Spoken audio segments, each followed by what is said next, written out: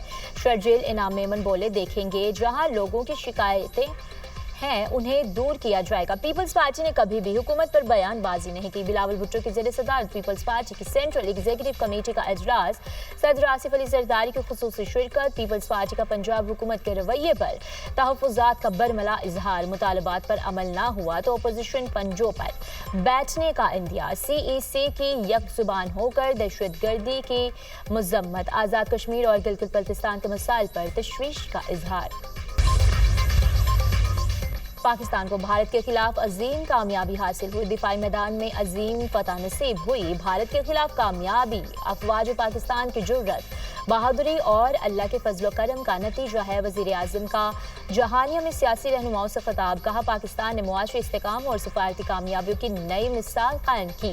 اقتدار سنبھالا تو ملک شدید معاشی بحران کا شکار تھا، دیوالیہ کے خطرے سے نکل کر معاشی استحکام کی راہ اختیار کی۔ ملکی معیشت کے تمام اشاریہ مثبت سمت میں گامزن ہیں۔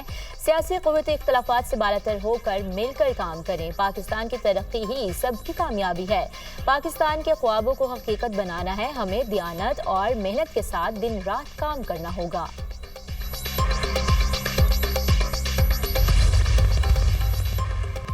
چیف جسٹس یحییٰ افریدی کی زیر صدارت سپریم جوڈیشل کونسل کا اجلاس، ججز کے کوڈ آف کنڈکٹ میں ترمیم، کثرت رائے سے منظور، ضابطہ اخلاق میں ترامیم، تمام اعلیٰ عدلیہ کے ججز کو ارسال کر دی گئی۔ ججز میڈیا پر بات نہیں کر سکیں گے، جج میڈیا پر ایسے سوال کا جواب نہیں دے گا جس سے تنازع کھڑا ہو، سوال میں بے شک قانونی نقطہ شامل ہو، جج جواب نہیں دے گا۔ جج کو ہر معاملے میں مکمل غیر جانبداری اختیار کرنی چاہیے۔ کوڈ آف کنڈکٹ میں جج کو صرف میرٹ کی بنیاد پر فیصلے کرنے کی ہدایت، جج کسی ایسے مقدمے کی سماعت نہ کرے جس میں ذاتی مفاد یا تعلق ہو، جج کسی قسم کی کاروباری یا مالی تعلقات سے اجتناب کرے، سیاسی یا عوامی تنازع میں شامل ہونا جج کے لیے منع ہے، جج کو اپنے عہدے کا ناجائز فائدہ اٹھانے سے اجتناب کرنا ہوگا، جج کسی بھی غیر معمولی مالی فائدے یا تحفے کو قبول نہیں کرے گا، جج کو عدالتی کام میں تیزی اور فیصلوں میں تاخیر سے گریز کا پابند بنایا گیا۔ کوڈ آف کنڈکٹ میں جج پر ہر قسم کے اندرونی یا بیرونی دباؤ سے آزاد رہنے کی تاکید۔ قاضی فائز عیسیٰ دور میں ترمیم سے ججز کو الزامات کا جواب دینے کی اجازت دی گئی تھی۔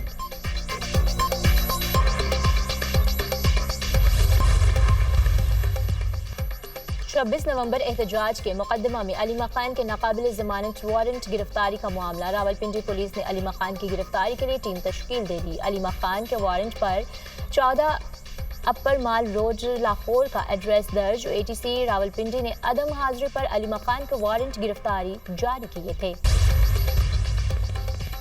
حماس نے مزید 2 لاشیں ریڈ کراس کے ذریعے اسرائیل کے حوالے کر دیں۔ اسرائیل کی تصدیق، حماس کا کہنا ہے رفح کراسنگ کی بندش پر یرغمالیوں کی لاشوں کی حوالگی میں تاخیر کا سبب بن رہی ہے۔ یرغمالیوں کی لاشوں کی حوالگی رفح کراسنگ کھلنے سے مشروط ہے۔ جنگی مجرم نتنیاہو معاہدے میں خلل ڈالنے کے لیے بہانے بنا رہا ہے۔ ثالث رفح بارڈر کھلوانے کے لیے دباؤ ڈالیں۔ دوسری طرف اسرائیلی وزیر اعظم کی ہٹ دھرمی برقرار، رفح بارڈر کھولنے سے پھر انکار، کہا رفح بارڈر تب کھولیں گے جب حماس یرغمالیوں کی لاشیں واپس کرے گا، نتنیاہو کا انتظامیہ کو حکم۔ حماس جنگ بندی کی خلاف ورزی کر سکتی ہے، حماس کی جانب سے جنگ بندی کی ممکنہ خلاف ورزی کی مستند اطلاعات ملی ہیں۔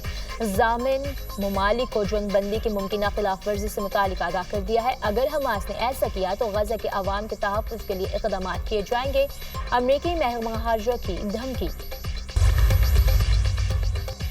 امریکہ میں ٹرمپ انتظامیہ کے خلاف ملک گیر مظاہرے، 2500 سے زائد مقامات پر ریلیاں اور دھرنے۔ واشنگٹن ڈی سی میں ٹرمپ کی پالیسیوں کے خلاف ریلی، شرکاء کے صدر ٹرمپ کے خلاف نو کنگز کے نعرے۔ ٹرمپ حکومت جارحانہ اور آمرانہ ہو چکی، مظاہرین کا الزام۔ مظاہرین کے امیگریشن، تعلیم اور سیکیورٹی سے متعلق ٹرمپ انتظامیہ کی پالیسیوں کے خلاف شدید نعرے۔ ٹرمپ اور ریپبلکنز نے مظاہروں کو مسترد کر دیا اور امریکہ مخالف قرار دیا۔ احتجاج ایسے وقت میں ہو رہے ہیں جب سیاسی تعطل سے وفاقی حکومت شٹ ڈاؤن کا شکار ہے۔